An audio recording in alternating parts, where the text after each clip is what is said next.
But can't miss this guy. Like he's the man.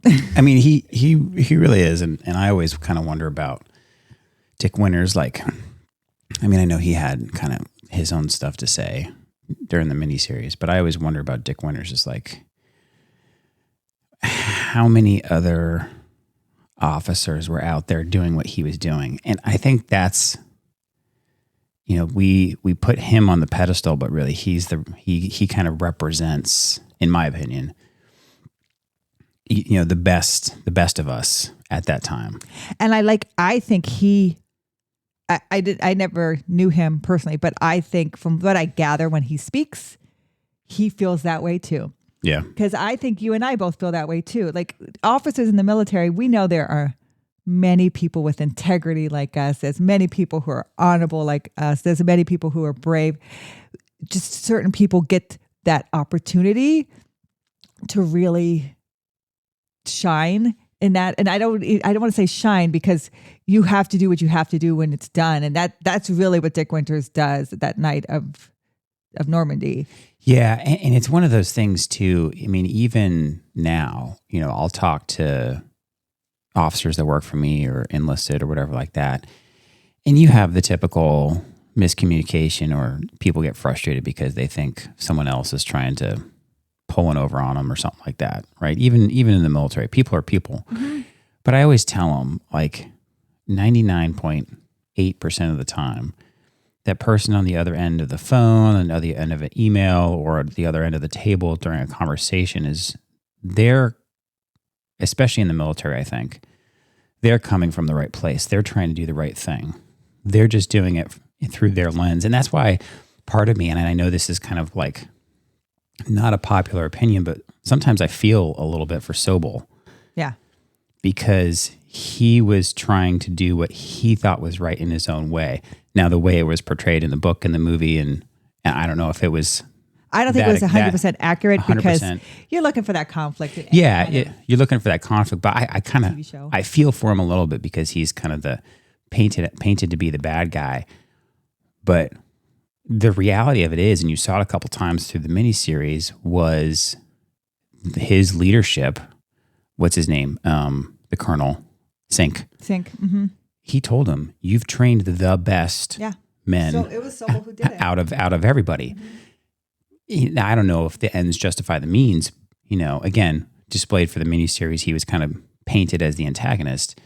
But sometimes I feel a little bit for him. So, but back to Dick Winters, you know, he's just the kind of his leadership lessons and kind of the examples that they brought out that Stephen Ambrose wrote about in the book and that they kind of highlighted in the miniseries and stuff like that. I mean, they're studied now. Yeah.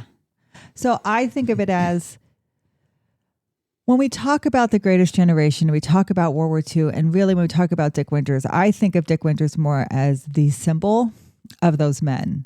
Yeah. Because it's a lot that I want to stress to people that even the military was a lot different when we served. People did not push themselves forward. People did not push their merits forward. People did not talk about what they did. Yeah. It's become so popular now for people to be like, I was the one who did it. Nobody did that even when I was going through. We kept quiet. We put our heads down. We didn't take pictures. We didn't take videos of ourselves. We did the job. Dick Winters is that guy. And there were many guys like Dick Winters. And I think that that's what I try to stress is, yes, is he a great example of somebody who served their country honorably, a small town boy who went and helped save America? But there were many small town boys who went and helped save America. Yeah, and I think you do a good job of talking about that in a video. I think you even said kind of, you know, he reminds you a little bit of the Bedford Boys. Right. And we have separate videos on that. And for folks listening to the podcast, I'll link those old episodes, podcast episodes and video episodes in the show notes. But yeah, he was quite an amazing person and pretty cool that he was from Pennsylvania. So you got to visit his grave. Yeah. And I think too, it's because of Ambrose, because of the miniseries, his story comes out. Yeah. He was never that guy who was pushing out his story either. Yeah. So you think about how many stories didn't get pushed out. Now, we celebrate Dick Winters. I think to celebrate him is also to celebrate these other men. But he's from Pennsylvania. He's from a small rural area outside of Penn State, outside of Gettysburg, that I seem to mispronounce, even though I went to Penn State and I'm from the Pennsylvania area. Yeah. So for those who haven't seen the episode or looked at the comments, so we pronounce it. The gravesite is outside of Lancaster, Pennsylvania, and that's how you spell it: Lancaster. Yeah, Lancaster. Lancaster. We have plenty of folks from the area who say it's pronounced Lancaster. And I'm like, Jen and I were talking earlier, and please feel free to shoot us an email or drop us a comment if you have a thought on this. But just because someone's from an area and they have an accent does not mean that accent is the correct pronunciation of a word. So just because you say Lancaster does not mean that that's how the word is technically pronounced. But we find those kinds of things entertaining. JD deals with that all the time, especially when he's traveling overseas. Yeah, from History Underground. So, but yeah, just a funny aside. And if you know me, I have a real hard time with pronunciation anyway. Yes, my wickedly smart wife cannot pronounce words that are ever so slightly difficult, or if the word is sheriff. So I want understood, though, I don't want anyone to get upset. Like when I talk about heroes, and I do this really when I talk about Little Round Top and Strong Vincent and Chamberlain, and when we talk about Winters and his heroism and other people's heroism, I'm not taking away from Winters' heroism when I say there were other men like Winters. It's not like pie. I said that on the Addressing Gettysburg podcast. It's not like everyone gets a limited amount of slices of heroism. It's me saying that Winters portrays this heroism, but remember all the men that went over and fought during World War II, and they don't tell their stories because they did it. They were done. They saw so much. Winters saw so much. Even he says he didn't have PTSD until they were filming Band of Brothers. And he went to a location and saw people in reenacting, and he couldn't walk on set. Yeah. So they left it behind, right? They fought this war. They were drafted to do it. They were heroes. They saved the world. And then they went back to their lives. And Dick Winters' story just got told because Stephen Ambrose picked it up and told the story. The miniseries was a huge success.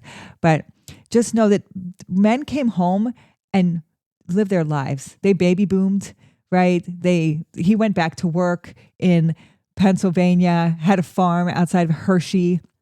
And I heard from people who he would be involved in the community and stuff. But yeah, he was just a regular guy. And so I want to understand that Winters to me represents those heroes of America, just like the Bedford Boys represent those heroes of D-Day. Yeah. And it was an honor to go there. We've talked about Winters before on this channel. I made a specific point to go to Aldeburgh when I was in England, and Aldeburgh was the area that the 105th Parachute Infantry of the 101st Airborne, the 2nd Battalion, Easy Company, was based at before they jumped on Normandy. Yeah, so for our listeners, picture England in your head, right? Picture the UK, Great Britain, right? The little island up there, the kind of southern part of it. Then there's the English Channel. Then on the other side of the English Channel is, the northern part of France.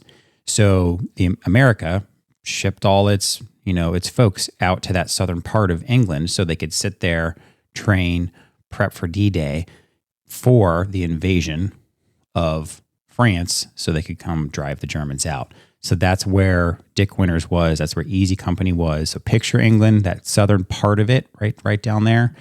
And they were there for 9 months? They were there for about 9 months. In November 1943, all the way into June of 44. That countryside, they said, best represented France. Yeah. And so they practiced jumping there. Yeah. So they could get an idea of what that looked like and felt like. And they stayed in these huts, and I take you to the location where those huts were located. But I really took you to the church there because that is where Winters meets the Barnes family. And the Barnes family is who Winters is quartered with during this time. It's him and another officer. And he says being with that normal family who just lost their son in the Battle of Britain reinforced what he was fighting for. This normalcy of life, this normalcy of living your life and wanting just your basic hopes and dreams of a normal life. And so I take you to that location, sit on that bench, exactly where Winter sat, so you can kind of get that same kind of feeling. Plus, it means a lot for me and you, because as officers, we lead people, right? We have to instill that motivation. We have to instill that leadership. And think Winters is about to lead his men on D-Day. This is huge. And he's going to, if you know anything about the 101st and the Airborne, they go behind the enemy line. So he's going to be jumping behind that front beach of Normandy. They go behind Utah Beach and Mare St. Ignace in that area there. And they're kind of taking the enemy from the back side. Yep. And so you have to jump with all your gear. You have to jump with your weapon. Like, it's just a lot to. Well, and that's one of the things that I appreciated about the other miniseries that was put out a couple years ago was Masters of the Air, is it shows how dangerous just flying in there was, right? There was no guarantee they would even be able to jump, right? If you watch the Masters of the Air miniseries that Steven Spielberg put out on Apple TV Plus, it does a phenomenal job of kind of, this is more B-17 centric, right? So it's not one massive, thing. But it does a good job of kind of showing how dangerous just those flight missions were. And so even on D-Day, there was no guarantee that they were even going to make it past the coastline because they had those coastal defenses there shooting down airplanes all the time. And so they could do all this training and all this stuff and everything, and they would still be at risk of getting shot down out of the sky. Yeah. And so it's just these men. It's just I want to honor that heroism because these men, if you look at Dick Winters' training, I mean, he comes from this small town in Pennsylvania. He's born in New Holland, Pennsylvania. They moved to nearby. When was he born? He was born in 1918, January 21st. Okay, so just after World War I. Just after World War I. And they moved to, how do you say that again? Ephrata. Ephrata. Ephrata. Yes, Ephrata. That's where he's buried. Pennsylvania. And then they moved to Lancaster when he was 8 years old. Lancaster. And he graduates from Lancaster Boys High School in 1937, and then he attends Franklin and Marshall College. I also want to stress to people, most officers will have gone to college, and that's why he's an officer. He graduates in June 1941. So the perfect time right before the bombing of Pearl Harbor. And then he signs up himself, right? He's not even drafted? I think he chose to volunteer under the Selective Service after graduating from college and complete the required 1 year of service rather than waiting for a conventional call up. Yeah, because it might interrupt his business career. So he was very kind of aware of he didn't want to be starting his career and then having to go. So he's like, I want to go first. Yeah. And he's inducted into the Army August 25th, 1941. Near Harrisburg, Pennsylvania. And then he goes to South Carolina for basic training, and he goes to Officer Candidate School at Fort Benning. And that's where he's commissioned a second lieutenant out of OCS July 2nd, 1942. Okay. So you can think Pearl Harbor's happened, 42. And then that's when he decides to join the parachute infantry. And that's when he goes to Camp Toccoa? I think it's Toccoa. Toccoa. Oh my gosh. People are going to lose their mind when they hear me say this wrong, especially Bandit Brothers. Maybe I'll leave it in. I won't edit it out. Just know this is the joy of being around me and pronouncing words. I'll let our listeners appreciate how well I produce our show. And that's the command that's commanded by Colonel Sink. Yeah. And we visit Sink's grave in Arlington. Yeah. And it's interesting too, that he said, okay, I'm going to sign up, under my selective service agreement, just so I can only initially need to do a year, right? So I can go run my business afterwards. And that was, again, because pre Pearl Harbor probably happens. And I imagine, right, if he's in the middle of his training, he hasn't even finished, some of his basic training yet. Everybody like on that day are like, okay, you guys are going to stick around a little bit longer. Because I imagine they probably just said, hey, yeah, if you had a 1 year contract, you now have a 4 year contract. Yeah. And I think too, it was probably like us who were in the military during 9/11. Yeah. We didn't care. Yeah. I bet because Pearl Harbor motivated so much of America to join the war. Yep. When you think about us being attacked. And it was the same for 9/11. After 9/11, like recruiting couldn't keep up with the amount of people that wanted to sign up. Yeah. Yeah. So he probably felt, okay, yeah, whatever is needed, I'm going to do.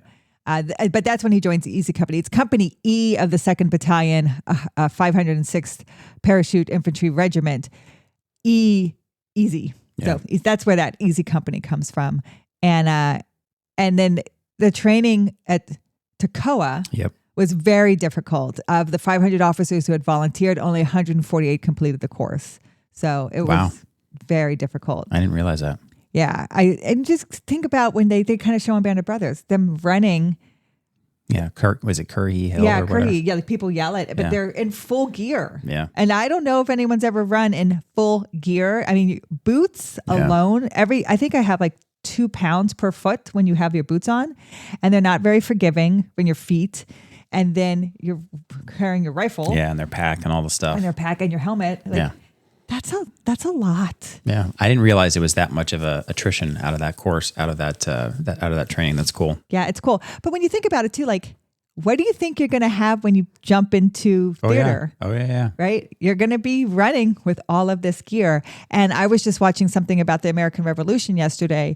There was a group of men who heard the fighting and ran 4 miles in full gear in 40 minutes to meet the enemy patriots.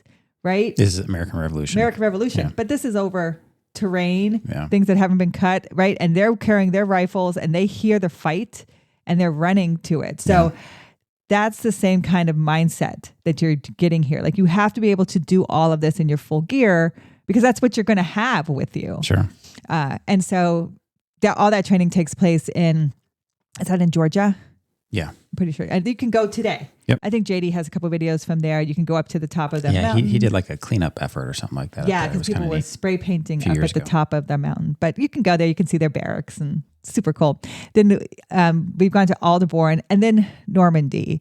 So we have videos from there as well. They're going to jump about a little after midnight on June 6, 1944. So when you think about people hitting the beaches, they hit the beaches very early in the morning, but right at sunrise. Easy Company and the Airborne are jumping at midnight, close to midnight, very dark. And if you go to Normandy, you can see what that felt like. You can stand there in the dark, jumping. And this is why so many were scattered. Yeah. Because you're not seeing anything. You're jumping at night. That's for protection for them, right? And so they're jumping into St. Mary Glace, and Winters will jump definitely safely near St. Mary Glace. Now, at that time, he's not commander of Easy Company. The commander of Easy Company is killed that night. Oh, really? His plane will crash, and he's killed, one of the airborne inside that plane. Oh, I didn't know that. Winters doesn't quite know that, but he can't find him when they land. And so he de facto just takes command. Sure. Right. And again, as officers, we understand how that works. It's quick, it's fast. You have to keep moving forward. Yeah, you get those around you organized and you get them set in the right direction until you can figure out what's going on. Mm-hmm. And he kind of just maintains that command all through the Normandy campaign because again, he never knows what happens to his fate is not known until after the fact. Yeah. And that's when he's going to lead that big assault at Brecourt. That is the one where they destroy the battery of the German howitzers. And this is where those were firing on Utah Beach. So this is where he gathers his men. He trains. He gives them a real quick, this is what we're going to do, a plan. And they go and take that area. Winters has 13 men. And they defeat a platoon of 50 German troops. That attack is still studied at West Point.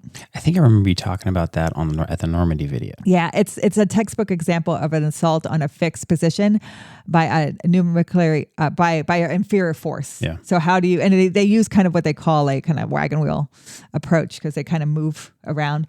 But Yeah, so we go there in my Normandy video. We'll take you there to where that was. That is the location where Dick Winters probably should have won the Medal of Honor. Probably should have received the Medal of Honor. Now he didn't. He gets the second Silver Cross for Valor. And the reason why he doesn't, because people will ask, well, why didn't he get it? It's because at the time, you only got one per unit. Oh, really? It was very controlled. Oh. And someone had already gotten it for I didn't know that. for that particular unit. So more than for what Winters did in that moment, taking 13 men, taking command, giving them tactics, taking this whole battery of German guns that are firing on Utah Beach. And again, you can go there today. They have monuments right there. It's really awesome to see. For those actions, more than likely, he should have received the Medal of Honor. Wow. And actually, if somebody wanted to go on our campaign to get him one, he probably still could get it. He probably could now. I mean, they award those posthumously. Mm-hmm. And honestly, I think for his actions that day. But we all know it. Yeah. And we all definitely commemorate him for it. But so on July 1st, he was promoted to captain. And that's when he was also told that he was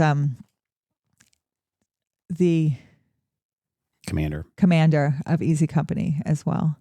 And Omar Bradley presents him with the Distinguished Service Cross. So Lieutenant General Omar Bradley, he's the commander of the U.S. First Army, will give him the Distinguished Service Cross for his actions. So for the miniseries, and I imagine, right, if you haven't seen the miniseries, absolutely go watch it. It's a generational type miniseries. It's phenomenal. I don't know a single person that doesn't like it. Is it pretty accurate? Just in general, we're not going to try to break down the whole miniseries in this one podcast episode, but like in general, is it relatively accurate to life as far as like what they did and what he did and stuff like that? Yeah, I would say I haven't heard much. The only thing I've heard the criticism was Sobel, like you had said. Yeah. Sobel's family. He was kind of like his antagonism was blown out of proportion. Yeah, it was a little bigger than. Yeah. But no, I think for the most part it was accurate. And if you want to dive more into the accuracy of Stephen Ambrose, we have a whole other podcast. Yeah, that's a great point. There was a couple things that are relatively obvious that weren't accurate in the miniseries. A couple people who Ambrose wrote who died. That person totally didn't die. Went on to have a successful career and went on to Korea, right? Yep. So there's a couple characters in the miniseries and in his book. So if you're ever reading the book, or if you've read the book, I'd encourage you to kind of go watch our video, and I'll link that particular video where we talk about Ambrose and some of those controversies while we're at the World War II Museum in New Orleans. But he did take some liberties to kind of tell the story. So again, his books are always a great place to start. Yes. Not necessarily 100% factually correct. So just something to consider when you're doing this. But yeah, that's one thing that I was always curious about, because Hollywood will do its thing and will make it appear very Hollywood. But it appears to me that the majority of the stories we hear about the characters and Dick Winters was actually pretty true. Pretty true. I mean, you see at the end the war weariness. Yeah. And they give his men orders to go capture some German prisoners of war, and he's like, no, why would I put my men in danger? Well, after they had already done it once the night before. Yes. And I think the colonel was like, that's great, let's go do it again. Yeah. And so there's a classic scene, and I put it in a recent video. The classic scene where he says, okay, this is what we're going to do. This is what we're going to do. You know, we're going to go across the river and we're going to try to capture some prisoners of war. Now, I expect you all to get a good night's rest, because in the morning you're going to tell me that you crossed the river and you were unsuccessful in capturing any prisoners of war. And they all just kind of look at him. They don't say, nobody says anything. Yeah. And he's like, do you guys understand? And they just say, yes, sir. And knowing that what that means to them is he's saying without saying, we're not going to carry out this mission because we know it's going to get somebody killed. Yep. You're going to get a good night's sleep, and we're going to tell them we didn't catch anybody in the morning. Yeah, I think, again, good leadership. Yeah. He's showing good leadership. He's showing his men he needs to really be thinking about his men right now and how just exhausted they are, and why would you unnecessarily put their lives at risk for something with little gain, and all that they have done, because he's going to be in the Battle of the Bulge. He's going to be in the Battle of Bastogne. I mean, he's going to be, they break into the Eagle's Nest. Yep. They're going to get into Hitler's headquarters, and really, like, he has enough points to be done with his time in the army, and he decides to stay. He remains during the process of occupation and demobilization. And he's offered a regular commission, but he declines it. And then he separates from the army in November of 1945. Wow. So when you think about it, he's there for the duration of everything. Basically, the whole time America was in the war, he was in it. Yeah. And so, and again, like I said, he's recommended for the Medal of Honor, but he gets the second highest award for combat valor, the Distinguished Service Cross, instead. And then it says here, after the release of Band of Brothers, representatives for Pennsylvania introduced a bill asking the president to grant the medal, but the bill died in the House Armed Services Committee in 2007. So maybe someone needs to pick that back up. I don't know. After the discharge from the army, he worked with a close friend, Captain Nixon, at his family business in New Jersey, now in Edison Township. Oh, okay. And he became a general manager. And then he gets married in 1948 to Ethel. Remember the E names? Yeah, his mom had an E name. Yeah, Edith. Yeah. And then he pursues his education through the GI Bill. He takes some courses at Rutgers. And then they buy a small farm in 1945, and they raise 2 children. He actually is recalled to active duty during the Korean War. He was ordered to join the 11th Airborne Division, and he's given 6 months to report. He